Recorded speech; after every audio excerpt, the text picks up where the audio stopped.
OK, séance du conseil du 13 avril 2026. On a lu un avis public pour dire que la séance était enregistrée. Tous les conseillers et conseillères étaient là. Blablabla. 4.2, FQM Assurance, 1617 $, je pense. Deuxième FQM Assurance, 92 300 $. Ça a plus d'allure. Sûreté du Québec, à tous les trimestres, on paye la Sûreté du Québec, 113 660 $. Multiroute Inc., c'est une soumission d'abat poussière sur deux prix. Le moins cher, c'était 11 250 $. Par rapport à ça, quelqu'un a dit que ce serait bien qu'il y ait un chemin privé à quelque part, puis apparemment que le contracteur, il va faire ça sur le chemin privé, fait qu'il dit on pourrait comme s'assurer de mettre une pancarte pour pas que le contracteur aille faire ce qui n'est pas de son ressort ou de son devoir, enfin. 4.6 Croix-Rouge, avis de contribution financière, 390 $. 17 mai 2026, journée internationale contre l'homophobie et la transphobie. Le conseil a donc décidé comme d'endosser cette journée-là, ce qui va sûrement nous donner le droit à un autre épisode de ce feuilleton que sont les réseaux sociaux du village. C'est donc le 17 mai que des gens, par leurs propos intolérants, vont nous expliquer pourquoi cette journée-là n'a pas lieu d'être. Parc Nature Émilinois, la garde téléphonique, c'est que, oui, c'est ça, on peut appeler 24 heures sur 24 pour réserver au Parc Nature Émilinois. Et il y a donc des gens qui sont de garde. Donc je suppose qu'un employé, que sa job, c'est comme d'être disponible à répondre au téléphone. Et donc là, on voulait comme un 20 $. Ça doit être par 24 heures quand t'es de garde. Tu travailles pas, mais ça se peut qu'on t'appelle. Fait que ça doit être ça. C'est ce que j'ai compris. Parc Nature Émilinois, une formation. C'est de 525 $. C'est une formation en abattage d'arbres de façon sécuritaire. 4.10, la municipalité de Saint-Côme demandait une inscription pour la course des petits loups. Je pense que c'était 525 $ pour 10 coureurs. C'est tout ça que la municipalité allait participer. Gabriel Blanchet s'est opposé à ça. Innovéné, inscription de Mme Josée Fafard pour ce truc. C'est sans frais, sauf que les frais de déplacement sont remboursés. L'Association pour la protection de l'environnement du Lac-Noir et de la Rivière-Noire ont demandé un billet, ont vendu un billet pour leur partie de sucre traditionnel. Qu'est-ce qu'une partie de sucre? Je ne le sais pas, mais c'est 50$ le billet. 4.13, centre de service scolaire, protocole d'entente. Le camp de jour utilise la cafétéria de l'école primaire, donc c'est juste de leur demander qu'ils nous la prêtent. Autorisation appel d'offres, rôle, entretien d'hiver des chemins municipaux. Je vais y revenir tantôt. Fait que l'appel d'offres est en train d'être rédigé. Appui à la municipalité de Saint-Félix-de-Valois. Ça, il y a un programme supplément au loyer du Québec. Ce qu'on demande, c'est que qu'il y ait plus d'argent alloué pour ce programme-là. L'idée, c'est que c'est des gens ont des logements privés, puis le gouvernement paye une partie de leur loyer. À la place d'aller dans un bâtiment qui te charge moins, tu vas dans un bâtiment privé, puis le gouvernement comme compense. Donc on demandait de changer les critères d'admission pour les types de bâtiments, puis d'augmenter l'enveloppe allouée à ce programme-là. J'ai demandé ce qu'on était avec le projet d'habitation abordable derrière la municipalité. On a dit que c'était quelque chose qui irait, que là, pour l'instant, qu'il était question de consulter la population. Alors, on voulait entendre la population sur ce projet-là. Ça irait à l'automne. Donc, c'est à l'automne qu'on va être consulté sur ce projet. L'appui municipal au mouvement de la grève communautaire à bout. Donc, entre autres, au village, on a la maison des jeunes aussi qui ont fait la grève pour dire qu'ils sont à bout.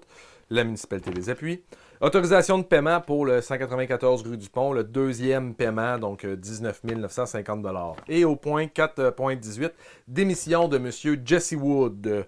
Dans le Varia, le maire a pris un moment pour remercier M. Wood pour ses loyaux services en tant que col bleu, comme on dit, employé municipal, mais aussi pompier, opérateur. Fête nationale, l'embauche du groupe, ça a été reporté. Dans les pompiers, il y a eu la démission de M. Michael Bibeau. Par contre, aussi encore par rapport aux pompiers, le maire s'est permis un éditorial, en fait. Ce qu'il a expliqué, c'était que pour devenir pompier, il y a une part théorique à l'examen. Et de ce que j'ai compris, M. Bibeau a eu davantage de difficultés avec ça. Et le maire disait que c'était quand même dommage de perdre des pompiers qui sont bons sur le terrain, mais qui réussissent moins bien le volet académique de la formation. Fait que c'est vraiment un commentaire éditorial là-dessus. Je reviens plus tard. Dans l'urbanisme, il y a eu des dérogations sur le chemin des Marais. C'était un terrain qui avait 49,61 mètres sur le devant au lieu de 50 et qui avait un terrain de 39 mètres de profond au lieu de 45. Bon, il y a aussi eu une demande, OK, oui, ça a été il y a un projet de loi provincial. C'est long, ça a été résumé, mais en gros, ça donne des obligations de plus entre autres par l'envoi postaux de je sais pas quoi, et donc c'est une lourdeur et des coûts. Alors on demande en passant par la Fédération québécoise des municipalités d'enlever un article de cette nouvelle loi provinciale-là qui vient alourdir la tâche des municipalités. Dans le Varia, il a été question du Parc Nature Émilinois, donc on a parlé de différentes choses. On a présenté les chiffres du premier trimestre. J'ai mal noté le premier parce que les salaires, donc on avait dépensé 40 500 $ dans les salaires. Pour l'année dernière, j'avais entendu 43 800, mais le maire a dit qu'on avait 12 000 $ de moins en salaire. Fait que ça devait plutôt être 53 000. J'ai noté les chiffres et j'ai mis comme entre parenthèses 12 000 $ de moins. Les revenus, eux, on avait 9 300 $ et on est monté ça à 17 300. Fait que 8 000 $ de revenus aussi. Tant mieux. Fait que voilà, ce qui montre que, ben c'est vrai, le parc a donc une belle croissance. Il était prévu de faire, dans les planifications, on parlait de faire 50 000 de plus que l'année dernière. Fait qu'on était à 8 000 pour le premier trimestre. Fait qu'on va voir la suite des choses. Dans les autres varias, il était question, les deuxièmes jeudis du mois, c'est le club de Les Lucioles qui présente du cinéma. Donc, allez voir à différents endroits à les places. Et aussi, finalement, il y a aussi quelqu'un qui avait parlé dans le Varia.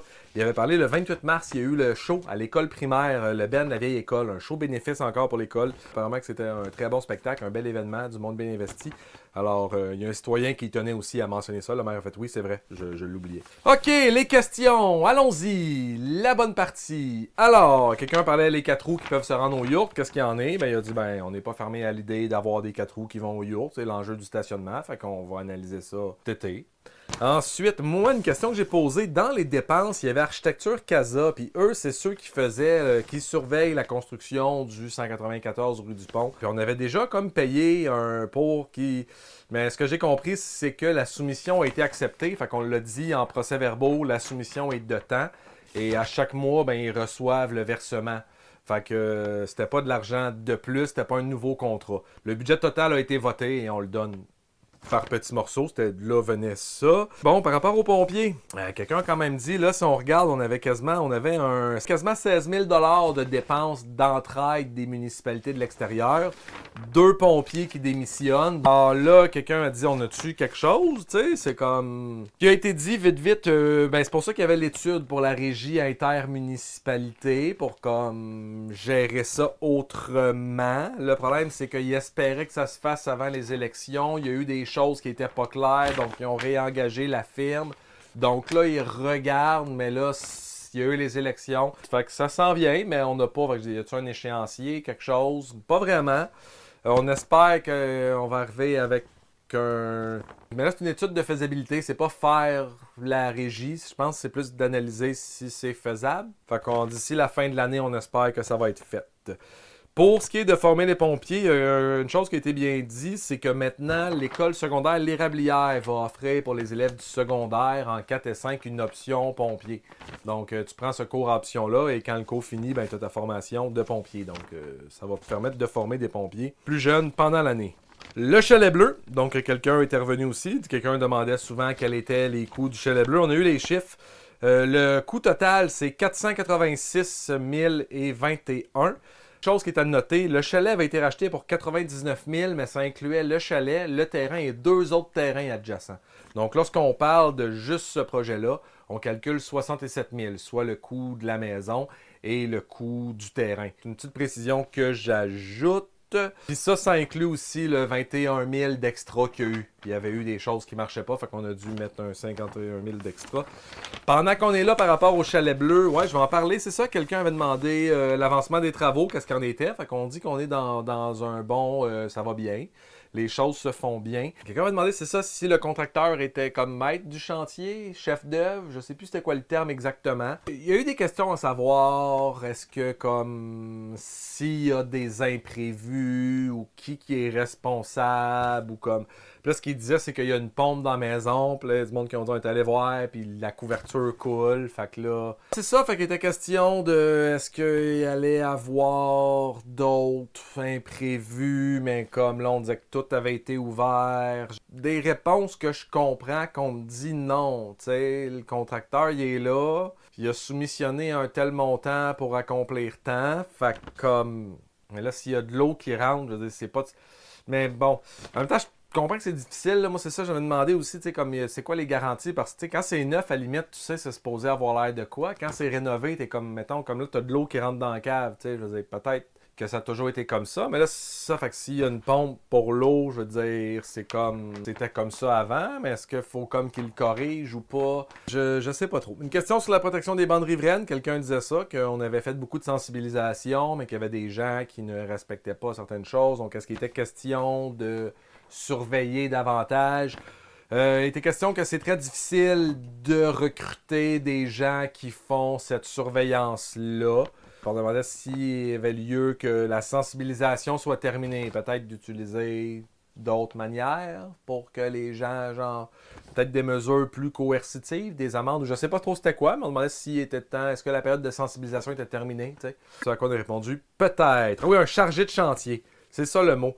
Fait que, bref, le chalet bleu, c'est ça. Fait que le contracteur BGC, ben, il est le chargé de chantier. Il fait des suivis avec le directeur des travaux publics, M. Morin. Et il y a l'architecte de la firme Casa qui ont fait les plans, qui aussi regarde pour être sûr que tout est correct. Ça, ouais, moi, j'avais posé la question des garanties parce qu'en même temps, comme, mettons, là, parce que je me rappelle, quand on a fait construire le bâtiment d'accueil, c'était neuf. Puis, il y avait eu un problème avec la thermopompe. Et le contracteur disait que c'était un sous-contractant. Et donc, il a fallu que la municipalité envoie une mise en demeure pour que lui fasse... Fait que des fois, je me dis là, comme c'est neuf, on est blindé, on engage genre du monde qui ont les étampes puis les sceaux officiels d'ingénieurs puis de tout. Puis quand il y a de quoi qui marche pas, ben, faut envoyer une mise en demeure. Fait que c'est pour ça que quand je dis, c'est quoi les garanties qu'on a sur une maison comme... une vieille maison en mauvais état qu'on rénove. Mais on dirait que tout avait des garanties, là, comme que si c'est un problème d'évier, que là, ben, c'est le plombier qui allait comme... Ou des fois, c'est les produits. Si c'est des produits, c'est le manufacturier qui va changer ça. Je sais pas trop, mais on a des garanties. OK, le MRC, il y a le schéma d'aménagement, il y a des problèmes avec le schéma. Là, ce qui est arrivé, apparemment, c'est que là, il y a un sous-ministre qui avait dit des choses, mais que les fonctionnaires n'ont pas appliqué ce que le sous-ministre a dit. Donc, la préfète retourne à Québec pour aller exprimer les insatisfactions au sous-ministre en disant genre « Tu avais dit qu'on irait dans telle direction, mais on va pas dans telle direction. » Fait que ça, c'est encore les joies du schéma et de tout. Et là, finalement, on va finir avec le déneigement parce que, ben là, comme il y avait un nouvel appel d'offres pour le déneigement, il y a des gens qui sont venus poser des questions encore sur le déneigement. Ça a été un long débat.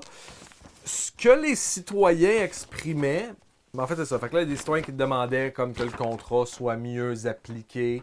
Ce que le maire répondait, c'était que si on avait un contrat de déneigement, c'est des appels d'offres. Fait que si on augmente les critères, tu sais, qu'on veut qu'il y ait plus de sable, plus de sel, qu'on passe plus souvent, ben le prix va augmenter. Fait que si on met un barème plus élevé, ben les prix vont être plus élevés. Fait qu'il faut faire ça. Donc c'est à quoi les citoyens ont répondu. Mais nous, ce qu'on veut, c'est pas un barème plus élevé. On veut juste que ce soit respecté. Parce que l'ancien contrat nommait comme des clauses de genre on va déneiger quand il y a tant de neige et c'était pas fait. Fait qu'on ne veut pas genre rajoutez-en pas plus. Faites juste dire assurez-vous que ce soit respecté.